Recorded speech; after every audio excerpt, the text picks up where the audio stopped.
శ్రోతలకు నమస్కారం. మన ఛానల్కు స్వాగతం. సహస్ర శిరచ్ఛేద అపూర్వ చింతామణి నవల 23వ భాగం. రచన శ్రీ ఇచ్చాపురపు రామచంద్రం గారు. నీ ప్రతి పనిని నేను అభినందిస్తున్నాను. నేనిప్పుడు యాభానగరం పోయి యువరాజుని కలుసుకుని అతను చెప్పేది వింటాను. తిరిగి వస్తూ నిన్ను కలుసుకుంటాను. మంచిది. యాభానగరం కాలినడకన పోవడం కంటే మా గుర్రాలలో ఒకదానినిస్తాను, దాని మీద వెళ్ళు అన్నాడు ధీరమల్లు. విజయుడు గుర్రం మీద యాభానగరం సురక్షితంగా చేరుకున్నాడు. ఈ ఒక్క నగరానికి సంబంధించిన ప్రశ్నకు సమాధానం తెలుసుకుంటే తాను చింతామణి గర్వం అణచి హింసాకాండను ఆపవచ్చు. ధీరమల్లు చెప్పిన వృత్తాంతంలో తన ప్రశ్నకి కావలసిన సమాచారం లభించలేదు అని ఆలోచిస్తూ నగర సరిహద్దులో నడుస్తున్న విజయుడికి ఎక్కడి నుంచో ఒక శ్రీకంఠం వినిపించింది. దానిని అనుసరించి పోగా ఒక కాళికాలయంలో విగ్రహానికి ఎదురుగా కురులు విడి వేలాడుతూ ఒక సుందరి చేతిలో కత్తి పట్టుకొని, దేవి, ఆనాడు నీ సమక్షంలోనే ధీరమల్లుతో యుద్ధం చేశాను.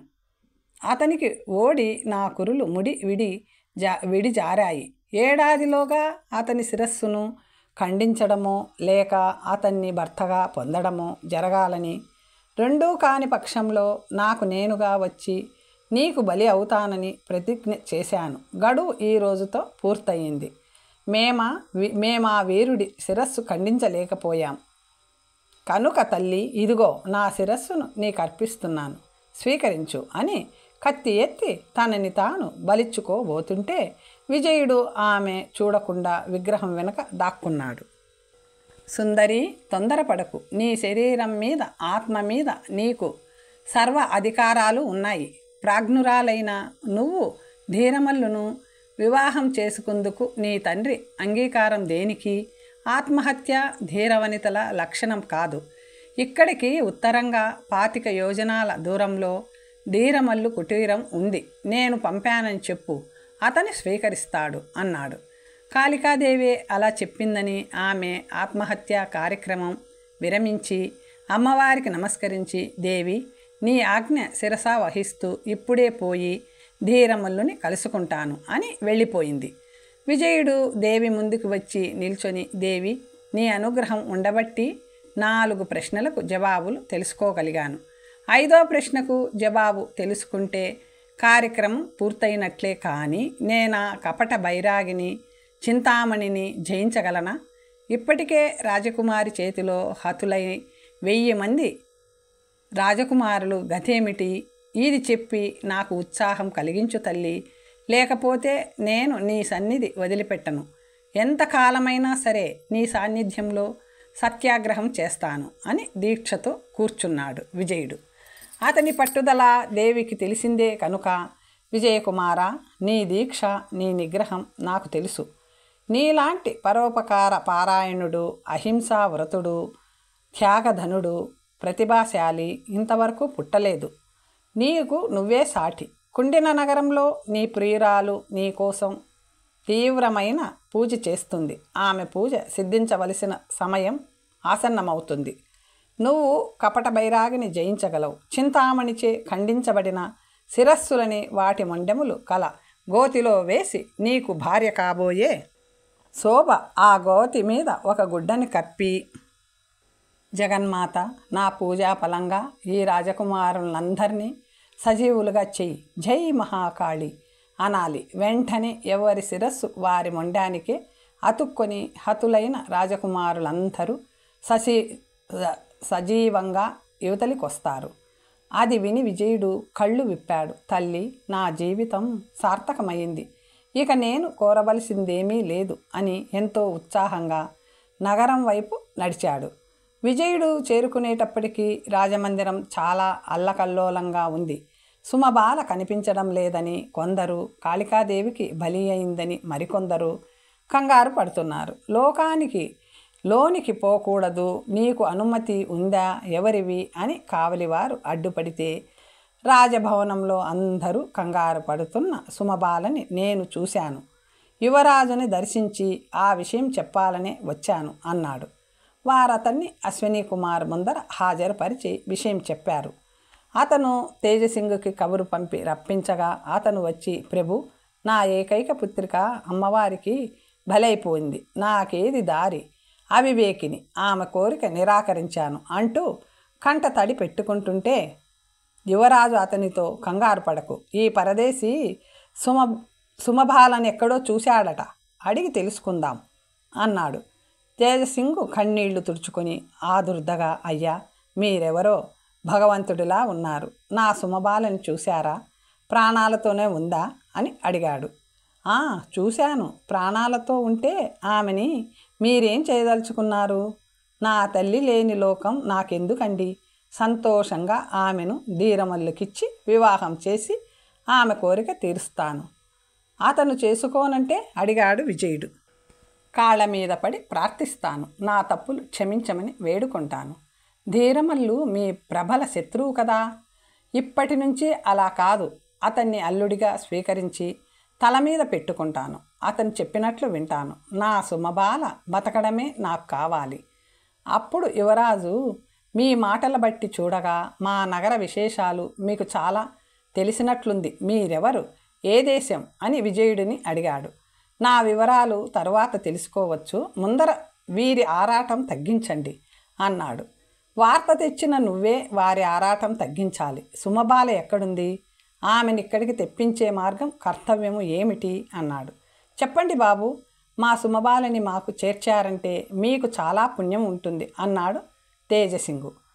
మీరిప్పుడు చెప్పిన మాటలకి కట్టుబడతారా? సుమబాలని ధీరమల్లుకిచ్చి వివాహం చేయడము, మీ తప్పులు క్షమించమని కోరడము, ఇక ముందు అతను చెప్పినట్లే నడుచుకోవడము, ఇవన్నీ నిజంగా జరిగేవేనా అడిగాడు విజయుడు. అక్షరాలా జరుగుతాయి, వాగ్దానం చేశాడు తేజసింగు. ఒక నమ్మకమైన నౌకర్ని పిలిపించండి అని అశ్విని కుమార్ని కోరి తాను ధీరమల్లు పేర ఉత్తరం రాసి సీలు వేసి ఆ భటుడికిచ్చి, ఇక్కడికి ఉత్తరంగా 25 యోజనాల దూరంలో ఉండే గుడిసెలో ఎవరుంటే వారికి అందజేయి అన్నాడు. ఉత్తరం అందుతుంది, మా సుమబాల ప్రాణాలతో తిరిగొస్తుందా అని అడిగాడు తేజసింగు. మీ అల్లుడితో సహా లక్షణంగా వస్తుంది, ధైర్యంగా ఉండండి. వాళ్ళొచ్చేలోగా పెళ్లి ప్రయత్నాలు చేయండి అన్నాడు విజయుడు. అంతకంటేనా? నువ్వు నా పాలిట భగవంతుడివే మహారాజా. పెళ్లికి బ్రహ్మాండంగా ఏర్పాట్లు చేస్తాను, అనుజ్ఞ ఇవ్వండి అని మహారాజు అనుమతి పొంది విజయుడి పాదాలు కళ్ళకద్దుకొని వెళ్ళాడు తేజసింగు. అంతటి తేజసింగు కన్న మమకారానికి లొంగి ఎంత బేల అయిపోయాడా అని యువరాజు తనలో తాను ఆశ్చర్యపోయి, అయ్యా, తమరెవరో, తమ దేవురో, ధీరమల్లుతో పరిచయం ఎలాగో, ఈ నగరం రావలసిన అవసరమేమిటో వివరాలు సెలవివ్వండి అడిగాడు యువరాజు. విజయుడు తన కథంతా చెప్పి 5వ ప్రశ్నకు జవాబు కోసం 50 నగరమును వస్తూ తోవలో ధీరమల్లును కలుసుకున్నాను, అతనికి మిత్రుణ్ణి అయ్యాను అన్నాడు. తరువాత కాళికాలయంలో సుమబాలని చూడడము, ఆమె ఆత్మహత్య చేసుకోకుండా నివారించేందుకు తాను పన్నిన ఉపాయం చెప్పాడు. అశ్విని కుమారు, నీలాంటి త్యాగదనులు, దీక్షారతులు ఎవరూ ఉండరు. లోక కళ్యాణం కోసం నువ్వు చేస్తున్న కృషి ఎంతైనా గొప్పది. ఇంతకీ నువ్వు మా నగరంలో జవాబు తెలుసుకోవలసిన ఆ 5వ ప్రశ్న ఏమిటి అని అడిగాడు. అందుకు విజయుడు, శ్రీరామ పట్టాభిషేకము శివతాండవం చేసిన భక్తురాలిని మహర్షి కామించిన కారణం వల్ల ఆ ఇద్దరిని కారాగారంలో బంధించి వ్యభిచార నిర్మూలనకు పాటుపడిన దత్తాత్రేయ మహారాజు ఇంకా బ్రతికున్నాడా? భక్తురాలు ఎలా ఉంది? ఇది 5వ ప్రశ్న అని చెప్పడమేమిటి? తక్షణం బయలుదేరు. ఆ మహర్షి ఎక్కడున్నాడో చూపించు. వాడి తల 1000 ముక్కలు చేస్తే గాని నా మనస్సు శాంతించదు. వాడు ద్రోహి, మహాపాపి. వాడు చేసిన ఘోరమే మా తండ్రిగారి హృదయాన్ని జీవితమంతా పీల్చి పిప్పి చేసింది. వాడింకా 50 నగరం మీద, ప్రియురాలి మీద దృష్టి పెట్టుకునే ఉన్నాడన్నమాట. ఓరి కపట మహర్షి, నీ కంఠం కోసి ఆ రక్తంతో మా నాన్నగారి ఆత్మకి శాంతి కలిగిస్తాను అంటూ ఆవేశంలో ఎదుటెవరున్నది మరిచి చేతిలోని కత్తిని విసిరబోయాడు. విజయుడు అతన్ని శాంతపరిచి ఆ మహర్షి ప్రియురాలు గురించి చెప్పమని ప్రార్థించాడు. అశ్విని కుమారు ఆ వృత్తాంతం చెప్పసాగాడు. అప్పటికి నాకు 5 ఏళ్ల వయసు. మా అమ్మగారు చనిపోయారు. మా నాన్నగారు ఆమెని ప్రేమించినంత గాఢంగా ప్రపంచంలో మరెవరిని ప్రేమించి ఉండరు. అలాంటి ప్రేమ రాశిని కోల్పోయింది లగాయత్తు. మా నాన్నగారు ప్రాపంచిక భోగాలపైనే విరక్తి చెందారు. రాజ్యపాలనలో కూడా ఆయనకు ఆసక్తి లేకపోయింది. మళ్ళీ పెళ్లి చేసుకోమన్న ఆత్మీయులని కాదని సర్వహక్కులు సేనాధిపతి తేజసింగుకే అప్పగించి మంత్రిని సహాయకుడిగా ఉంచి తామెప్పుడు ఏకాంత మందిరంలో భక్తి మార్గంలో ఉండేవారు. ఈ నిజం తెలియని కొందరు ఆయనని వ్యసనపరుడని అపోహపడ్డారు కూడా. విద్వాంసులని రప్పించి పురాణాలు చెప్పించడం, భజనలు చేయించడం వారికి ఎక్కువ ఉత్సాహం కొలిపేవి. ఇలా ఉంటుండగా మా నగరానికి ఒక భక్త సమాజం వచ్చింది. స్త్రీ పురుషులు సుమారు 20 మంది భక్తులు హరికథలు చెప్పడము, భజనలు చేయడము చూసి నాన్నగారు వారిని రాజమందిరానికి ఆహ్వానించి తగు మర్యాదలు చేసి నగరంలో కొంతకాలం ఉండమని కోరారు. వారు అంగీకరించి అక్కడున్నంత కాలము శ్రీమద్ రామాయణమును హరికథారూపంలో చెబుతామన్నారు. నాన్నగారు అందుకు తగిన ఏర్పాట్లు చేయించారు. కోట ఆవరణలోనే ఒక ప్రత్యేక మందిరం నిర్మించి సీతారాముల విగ్రహాలను ప్రతిష్ఠింపచేసి ఒక శుభముహూర్తాన కథ ప్రారంభం చేయించారు. నిత్యము సాయంత్రం 6 గంటల మొదలు రాత్రి 10 వరకు ఆ కాలక్షేపంలో ఉండేవారు. ఒక హరిదాసు కథ చెబుతుంటే హంగుదారులు సంగీత వాయిద్యాలు వాయించేవారు. నగరవాసులు వేలాదిగా వచ్చేవారు. సమాజంలో వాళ్ళు హరిదాసుని మహర్షి అని పిలుస్తుండడంతో ఇతరులు అతని అని అలాగే అనేవారు. నడి వయస్సు, దట్టంగా పెరిగిన గడ్డం, జడలు కట్టిన జుత్తు, పట్టు పీతాంబరాలు, పూలమాలలు ధరించి ఉండేవాడు. మా ఆస్థాన గురువు వశిష్ఠులు ఇప్పటికీ ఉన్నారు. వేద శాస్త్రాలన్నీ చదివిన వారాయన. ఆయన తోబుట్టువు త్రిపురాంబ వితంతువు. బాల్యంలోనే భర్తని కోల్పోయి వేదాంత విషయాలు వినడం వల్లాంటి సత్కాలక్షేపంతో గడుపుతూ ఉండేది. అప్పుడప్పుడు మహారాజుల వద్దకు వచ్చి వేదాంత విషయాలు తెలుసుకునేది. 35 ఏళ్ల జీవితం గడిపిన త్రిపురాంబ శ్రీరామ సత్కథా కాలక్షేపంలో ఎక్కువ ఆసక్తి కలిగి అహర్నిశలు భక్త సమాజంతో కలిసి ఉండేది. మహర్షి కూడా ఆమె పట్ల ఎక్కువ ప్రీతి కలిగి తన శిష్యకోటిలో ఆమెకి ప్రముఖ స్థానం ఇచ్చాడు. ఒకనాడు వశిష్ఠుల వారు మా తండ్రితో, ప్రభు, భక్తి తత్వాన్ని అనాదరణ చేయడం కాదు, కానీ మా త్రిపురాంబ అస్సలు ఇల్లు పట్టకుండా ఎప్పుడు ఆ భక్త కూటంతోనే ఉంటుంది. ఇంట్లో నా భార్య రోగగ్రస్తురాలై ఉంది. పిల్లలకి సంరక్షణ జరిగేది దిక్కులేదు. త్రిపురాంబ ఇంటి ముఖం చూడకపోతుండడంతో నిత్యకృత్యాలే జరగడం లేదు అన్నారు. మన నిత్యకృత్యాల కోసం మరొకరి మనశ్శాంతి చెడగొట్టడం ఏమంత మంచి పని? నా విషయమే చూడండి గురుదేవ. రాజ్యాంగ విషయాలపై కానీ ఇతర భోగ భాగ్యాల మీద కానీ ప్రయత్నించిన మనసు మళ్ళదు. భక్తి ధ్యానంలో మునిగిన వారికి ఇతర ప్రపంచం కనపడదు. తమరు సాగుబాటు కల ప్రభువులు. తమకెలా ఉన్న రాజ్యపాలన ఆగదు. మా కుటుంబం పరిస్థితులు అలాంటివి కాదు కదా. కాకపోవచ్చు. భర్త సుఖాన్ని ఎరగని ఆ పడుచు భక్తి మార్గంలో పడినందుకు మనం సంతోషించాలి, కానీ ఆమె సన్మార్గానికి అడ్డు తగలడం మంచిది కాదని నా ఉద్దేశం. దాంతో వశిష్ఠుల వారు ఇంకేమీ మాట్లాడకుండా వెళ్ళిపోయారు. మహర్షితో జరిగించబడుతున్న కథా కాలక్షేపానికి వచ్చే భక్తుల సంఖ్య రోజురోజుకి పెరగసాగింది. శ్రీరాముడి జననం నుంచి పట్టాభిషేకం వరకు కథ చెప్పడానికి సంవత్సరం పట్టింది. ఏ సందర్భానికి ఆ ఉత్సవం జరిపిస్తూ సాగింది కథ. ఆనాడు ఆఖరి దినం శ్రీరామ పట్టాభిషేకం గానం చేయబడుతుంది. త్రిపురాంబ భక్తి పారవస్యంతో తాండవించడం మొదలుపెట్టింది. అలా భక్తి పరవశంతో తాండవం చేయడం కొత్తేమీ కాదు. ఆమె తాండవం చేసి చేసి అలిసి మూర్ఛతో కింద పడిపోతుంటే హరిదాసు ఆమెని తన 2 చేతుల మీద ఆనించి పట్టుకున్నాడు. ఆమె అతని హృదయం మీద వాలిపోయింది. అతను ఆమె చెవిలో జపం చేశాడు. అది తారక మంత్రమని అందరూ అనుకున్నారు. అతను ఎంత గొప్ప గురువైనా, ఆమె ఎంత శిష్యురాలైనా, అతను ఎంత భక్తుడు, ఆమె భక్తురాలు అయినా వేలాదిగా జనమున్న సభలో ఒక పురుషుడు స్త్రీని అలా హృదయానికి హత్తుకొని పట్టుకోవడం సభ్యత కాదని కొందరు ప్రముఖులు విమర్శించి మహారాజుతో అన్న ఎలాంటి చర్యలు తీసుకోబడలేదు. మరునాడు రోగగ్రస్తురాలై కూడా వశిష్ఠుల వారి భార్య కోటకు వచ్చి మహారాజును దర్శించి, ప్రభు, తమతో ఒక రహస్య విషయం గూర్చి మాట్లాడాలని వచ్చాను అంది. 13 ఏళ్ల వాడిని నేను. చేరువలో మంచం మీద పడుకొని ఉండడం బట్టి ఆమె సందేహిస్తుందేమో అని. పర్వాలేదు కుర్రాడు, సందేహించకుండా చెప్పు అన్నారు నాన్నగారు. త్రిపురాంబ గర్భం ధరించింది ప్రభు. ఈ అవమానం వల్ల మేము ఆత్మహత్య చేసుకోవడం కంటే మార్గం లేదు. తమ గురువులు మా కుటుంబము మీకు తెలియనివి కావు అన్నది.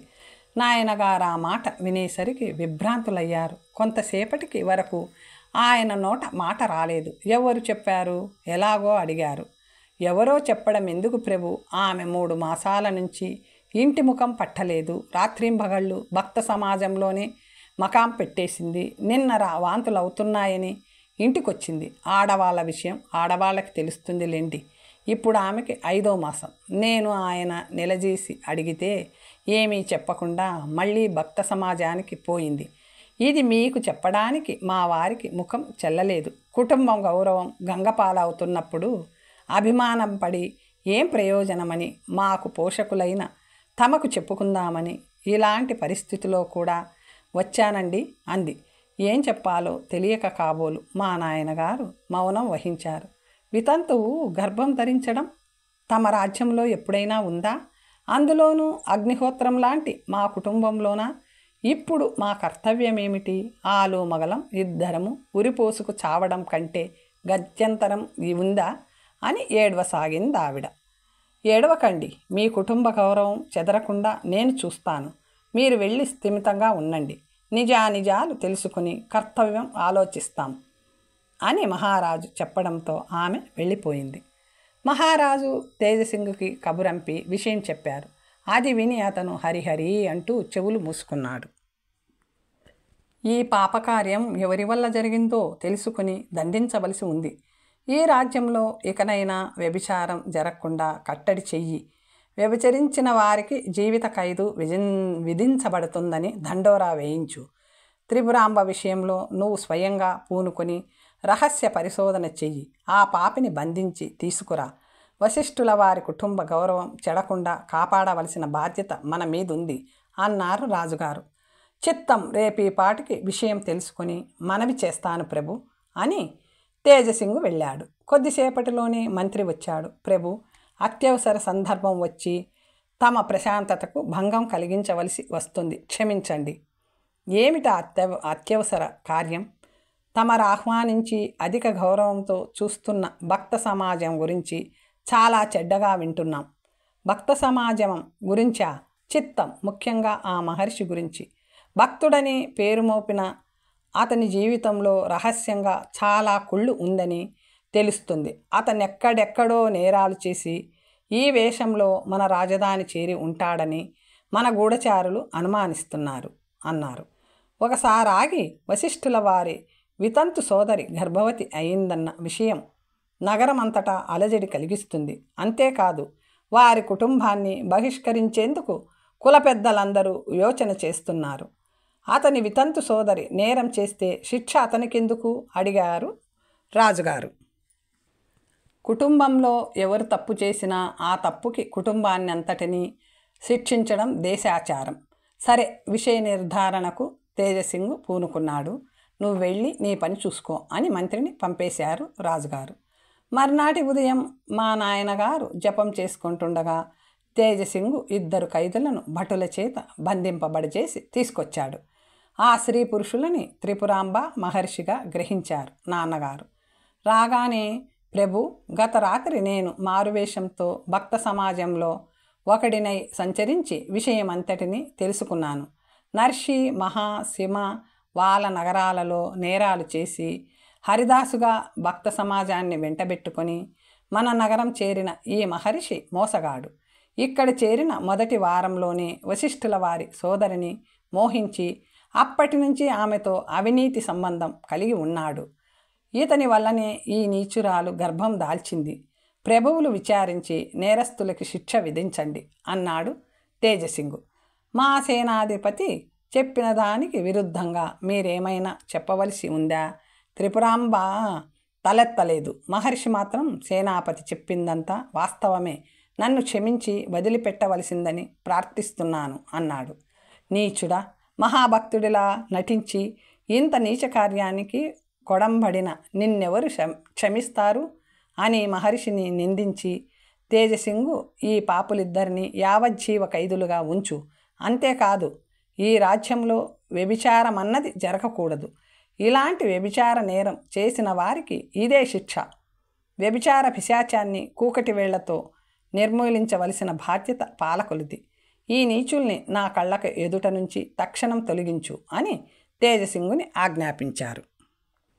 ఈ సమాచారం తెలిసిన కొద్ది రోజుల్లోనే వశిష్ఠుల వారు ఆయన భార్య వచ్చి గోలున ఏడుస్తూ, ప్రభు, ఇల్లు పట్టకుండా భక్త సమాజాన్ని పట్టుకొని ఏడుస్తుంది స్వామి. ఈమెను తమతో లోగడ మనవి చేసుకున్నాను. ఈ కులటని నిజమైన భక్తురాలనుకొని ఆమె కంతరాయం కలిగించవద్దన్నారు. తమ మాటకు విరుద్ధంగా ప్రవర్తించలేక మేము ఊరుకున్నాం అన్నారు. అప్పటికే ఆమె శీలం చెడి ఉంది అన్నారు రాజు. తమరా నీచులకి తగిన శిక్ష విధించారు. అందుకు మాకు సంతోషంగా ఉంది. కానీ ప్రభు, కుల పెద్దలు మాకు ఆంక్ష విధిస్తామంటున్నారు. మేము ఆంక్ష అనుభవించవలసిందేనా అని వశిష్ఠుల వారి భార్య నెత్తి బాదుకుని ఏడ్చింది. అపరాధి శిక్షించబడ్డాక కులపెద్దలు మీకు ఆంక్ష విధించడం దేనికి? ధర్మప్రభువులు కనుక తమరు న్యాయం నిర్ణయించగలిగారు. కులపెద్దలక విచక్షణా జ్ఞానం ఉన్నట్లు లేదు అని వశిష్ఠుల వారు అనగా, ఆయన భార్య, ప్రభు, ఆ కులట పాపిష్టి గర్భానికి విచ్ఛిన్నం కలిగించకూడదా అడిగింది.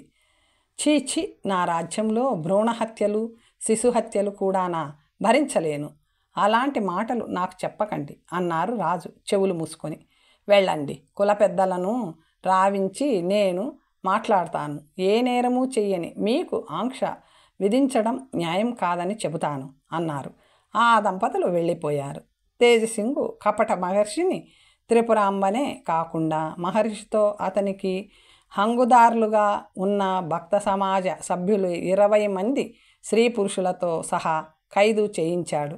మా నాయనగారు వశిష్ఠుల కుల పెద్దలను రప్పించి వారితో వాదించి ఆ దంపతులకి బహిష్కరణ లేకుండా చేశారు. 3-4 నెలల అనంతరం త్రిపురాంబ జైలులోనే ఒక ఆడ శిశువుని కంది. తేజసింగు ఆ శిశువుని చంపేయాలనుకున్న నాన్నగారందుకు సమ్మతించలేదు. యాభానగరం వశిష్ఠ సోదరి అయిన త్రిపురాంబకి భక్త సమాజ నాయకుడైన మహర్షికి జన్మించిన ఈ బిడ్డను ఎవరైనా నిరాక్షేపణంగా పెంచి పెద్ద చేయవచ్చు అన్నారు అని మా నాయనగారు స్వదస్తూరితో రాగి రేకుపైన రాసి సంతకం చేసి దానినొక తావీదులో ఇమడ్చి శిశువు మెడలో కట్టవలసిందని, ఆ శిశువుని మరో దేశం తీసుకుపోయి సంతానహీనులైన వారెవరికైనా ఇచ్చేయడం కానీ, లేక ఒక పెట్టెలో ఆ శిశువు నుంచి దానిని సముద్ర గర్భంలో వేయడం కానీ జరగవలసిందిగా ఆజ్ఞాపించారు. తరువాత 10 ఏళ్ళు కాలగర్భంలో కలిసిపోయాయి. మహర్షి, త్రిపురాంబ మొదలైన వారంతా కారాగారంలో శిక్ష అనుభవిస్తూనే ఉన్నారు. ఒకనాటి రాత్రి కారాగృహం నుంచి గంట వినిపించింది. సైనిక దళాలు కారాగారం పోయి వాకప్ చేయగా చెరసాలలోని మహర్షి తప్పించుకుపోయాడని తెలిసింది. సైనికులు 4 వైపులా పరిగెత్తినా దొరకలేదు. మరునాడు కారాగృహాధికారులు తమ పరిశోధన ఫలితాన్ని ఇలా విన్నవించారు. ప్రభు, ఒక్క మహర్షి తప్ప మిగిలిన వారందరూ అలాగే ఉన్నారు. దీనిలో రక్షకభటుల అశ్రద్ధ కానీ, కారాగృహ శాఖవారి పొరపాటు కానీ ఏమీ లేదు. రాత్రి మహర్షి కడుపు నొప్పి అనగా మామిడి తోటలో కూర్చోమని 2 భటులు కాపలాగా ఉన్నారట. అడుగుల చప్పుడైనా వినిపించలేదట. కూర్చున్నవాడు అలాగే మాయమయ్యాడు. సైనిక దళాలు ఎంత వెతికినా దొరకలేదు. నేరం దొరకలేదు కనుక రక్షకభటులని కానీ, కారాగృహ శాఖవారిని కానీ శిక్షించలేక ఆ విషయం అంతటితో వదిలేశారు. నాటికి నేటికి ఆ దొంగ మహర్షి కనపడలేదు. కానీ వాడి మూలాన రాజధానిలో ఒక్క వ్యభిచార నేరం కూడా జరగని మాట నిజం. విజయకుమార, ఆ మహర్షే చింతామణి దగ్గర చేరి తన ప్రశ్నల ద్వారా ప్రియురాలి సంగతి తెలుసుకోవాలనుకుంటున్నాడని ఈ పాటికి నీకు అర్థమై ఉంటుంది. ఆ మహారాజు చనిపోయినా వారి సంతతి ఉంది. వాడు మా రాజ్యంలో మళ్ళీ అడుగు పెట్టకుండా ఉంచేందుకు మేమున్నాం. వాడుండే రాజ్యానికి తోవ ఎటో చెప్పు. వాడి శిరస్సు ఖండించి మా నాయనగారు చేయలేకపోయిన పని నేను చేసి వారి ఆత్మకి శాంతి కలిగిస్తాను అంటుంటే పరిచారకుడు ధీరమల్లుని సుమబాలని అక్కడికి తీసుకొచ్చాడు. వారు అశ్విని కుమార్కి విజయకుమార్కి నమస్కరించారు. అయ్యా, నేను పుత్రికా శోకం వల్ల జన్మాంత క్షీణించిపోకుండా నాకు పుత్రికాభిక్ష పెట్టిన నీ ఉపకారాన్ని జన్మ జన్మలకి మర్చిపోను. మిగిలిన శుభకార్యం కూడా నీ చేతుల మీదే జరగాలి అంటూ తేజసింగు సంతోషంతో విజయకుమార్ చేతులు పట్టుకున్నాడు. మిత్రమా, నా లేఖ నాదరించి సుమబాల సహితంగా వెంటనే వచ్చినందుకు చాలా సంతోషం. అదే గౌరవం నా మీద ఉంచి నిన్ను వలచిన ఈ మోహనాంగిని చేపట్టి తేజసింగుకి అల్లుడవై ఈ రాజ్యానికి ఆప్తబంధువు అవ్వాలని ఆశిస్తున్నాను అంటూ విజయుడు ముందుగా కాబోతున్న మామ అల్లుళ్ళ చేతులు, తరువాత ప్రేయసీ ప్రియుల చేతులు కలిపాడు. ధీరమల్లు చెప్పబోయే మాటలు నేనే చెబుతున్నాను. ఇక నుంచి తేజసింగు కేవలం సైనికాధిపతిగానే ఉంటాడు. ధీరమల్లు నాకు ప్రియమంత్రిగా ఉండి రాజ్యపాలన సక్రమంగా జరిగేలా చూస్తాడు. ఇది నీకు సమ్మతమేనా? తేజసింగు నమస్కరించి, ప్రభు, నాకిక సైన్యాధిపతి పదవి లేకపోయినా కూడా ఎలాంటి విచారము ఉండదు. పరమానందంగా విశ్రాంతి తీసుకుంటాను అన్నాడు. అందుకు విజయకుమార్, వయసులో ఉన్నవారికి విశ్రాంతి పనికిరాదు, దేశానికి సేవ చేయవలసిందే అన్నాడు. ఈ సందర్భంలో నాదొక మనవి. నేనింతవరకు శ్రీమంతుల నుంచి దోచుకున్న ధనం అనేక కోట్లు ఉంది. తేజసింగు దగ్గర కూడా అంత ఉంటుంది. 2 మొత్తాలు ఏకం చేసి కూడు గుడ్డలు లేనివారికి వినియోగించవలసి ఉంది అని ధీరమల్లు అనగా, అశ్విని కుమార్, ఈ క్షణం నుంచి నువ్వు సుమబాలకి భర్తవే కాకుండా యాభానగరానికి ప్రధానమంత్రివి. రాజ్యపాలనని ఖజానాని శాసించగల అధికారం నీది. నేను నామమాత్రంగా ఉంటాను. ప్రజాక్షేమము ప్రభుక్షేమము నీ బాధ్యతలే అన్నాడు. ఆ మాటకి అందరూ సంతోషించారు. ప్రభు, ఈ ధీరమల్లుతో యుద్ధం చేసినప్పుడు విడిన వేణీబంధం అలాగే ఉంది అని సుమబాల అనగా, ఏ వీరుడి చేతులు నీ కురుల ముడి విడడానికి కారణమయ్యాయో ఆ చేతులే ముడి వెయ్యాలని అంతే కదా చెల్లి అన్నాడు విజయుడు. ఆమె సిగ్గుతో తల వంచుకుంది. ధీరమల్లు చిరునవ్వు నవ్వుతూ ఆమె కేశాలను స్వహస్తాలతో ముడివేశాడు. ఆమె ముఖంలో తృప్తి నిండింది. అపరంజిపల్లెలోని తన ఆత్మీయులని, పాతాళ మందిరాలలో కల తన పరివారాన్ని రప్పించుకున్నాడు ధీరమల్లు. అందరూ ఎంతో ఆనందించేలా వైభవంగా వివాహ వేడుకలు జరిగాయి. అప్పుడు అశ్విని కుమార్ తేజసింగుని పిలిచి విజయకుమార్ వృత్తాంతం చెప్పి కపట మహర్షి మీద కసి తీర్చుకుందుకు కుండిన నగరం పోతున్నాను. ధీరమల్లు ఆజ్ఞలకు లోబడి పరిపాలన సాగించు. మెల్లగా ధీరమల్లుకు మా ప్రయాణం సంగతి చెప్పు అన్నాడు అశ్విని కుమార్. విజయకుమారులిద్దరూ గుర్రాల మీద ఇద్దరు గుర్రాల మీద బయలుదేరారు. చింతామణి ప్రశ్నలకు జవాబు చెప్పడం సాధ్యం కాదని రాజలోకం అంతటికీ అర్థమయ్యింది. అందుచేత ఆ ప్రయత్నానికి పూనుకోలేదు. అనవసరంగా చింతామణి కత్తికి ఎందుకు బలి కావాలని విరమించుకున్నారు. చింతామణి వ్రతం పూర్తయ్యేదెలాగో ఎవ్వరికీ అర్థం కాలేదు. 7 రోజుల నుంచి శోభాదేవి ఉపవాస దీక్షలో ఉండి దేవికి పూజ చేస్తుంది. 21 రోజులు చేయవలసిన వ్రతమది. వ్రతదీక్షలో ఉన్న నిత్య విధులను నిర్వర్తిస్తూనే ఉంది. గురువులకి ఆహారం అమర్చడం, చింతామణికి అలంకరణ మొదలైనవేవి మానలేదు. గురువుకి వడ్డన చేస్తూ చేరువలోనే నిలబడి ఉంది శోభ, నీ పూజకి ఇంకెన్ని రోజులుంది? 14 రోజులు స్వామి. కఠినోపవాసాలతో ఈ పూజ ఎందుకు చేస్తున్నట్లు?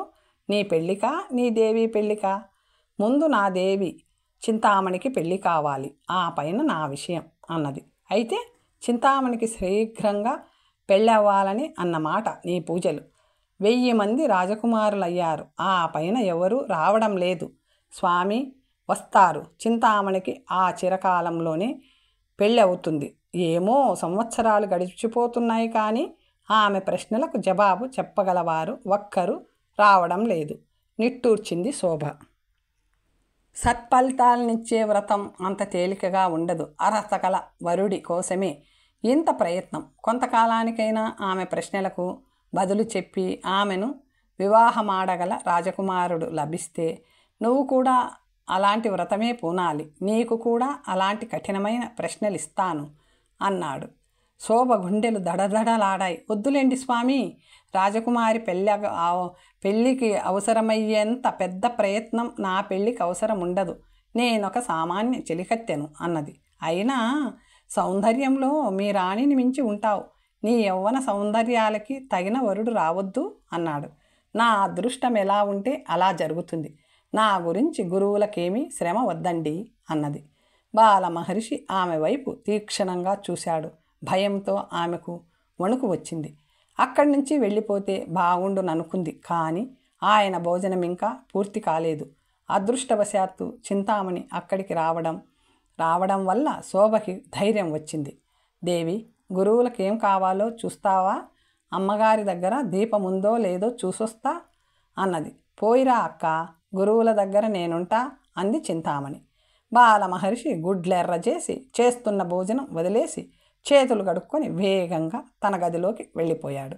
గురువుల కోపానికి కారణం తెలియక తొట్టుపాటు పడి తాను అతని వెంట నడిచింది. కొంచెంసేపు మౌనంగా అతనికి ఎదురుగా నిలిచింది. గురుదేవా, మా అపరాధం ఏమైనా ఉంటే క్షమించండి వేడుకున్నట్లు అడిగింది చింతామణి. నీ ప్రశ్నలకు జవాబు చెప్పవలసిన అవసరం మాకు లేదు.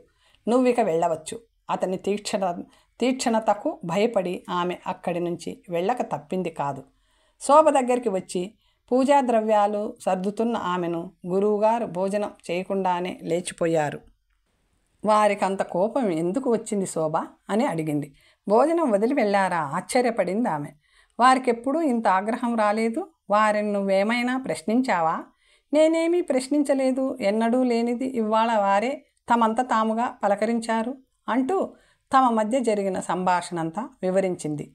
అది విని నువ్వు నాలాగే గురువుల ప్రశ్నలకు జవాబు చెప్పగల వరుణ్ణే పెళ్లి చేసుకోవడానికి అంగీకరించలేదని వారు ఆగ్రహించి ఉంటారు. అంత్య నిష్ఠూరం కంటే ఆది నిష్ఠూరమే మేలు కదా అన్నది. నిజమే. అయినా నా పెళ్ళికి అంత పెద్ద ప్రయత్నం దేనికి? తల్లిదండ్రులు లేని అనాథని, అంతఃపురంలో ఊడిగం చేసుకోవలసిన దాసిని. నీ దయ ఉంది కనుక తోబుట్టువులా చూసుకుంటున్నావు. అలాంటి నా పెళ్ళికి మళ్ళీ రాజపుత్రులకు బలి కావాలా? జరిగిన హింసాకాండ చాలదు. చింతామణి ఏమీ అనలేదు. గురువులకు ఆగ్రహం కలుగుతుందేమోనని నువ్వు పట్టిన ప్రతిజ్ఞకి, ఇంతకాలం నుంచి పడుతున్న కష్టాలకి ఫలితం చూస్తున్నాంగా అన్నది శోభ. అలా అనకు శోభ, వారేమీ నన్ను నిర్బంధం చేయలేదు కదా. నేనే అంగీకరించాను. వారు అలా మాట్లాడుకుంటుంటే ఒక పరిచారక వచ్చి కీర్తికాములు వేంచేస్తున్నారు అంది. తర్వాత కథ వచ్చే భాగంలో తెలుసుకుందాం. ఓం స్వస్తి.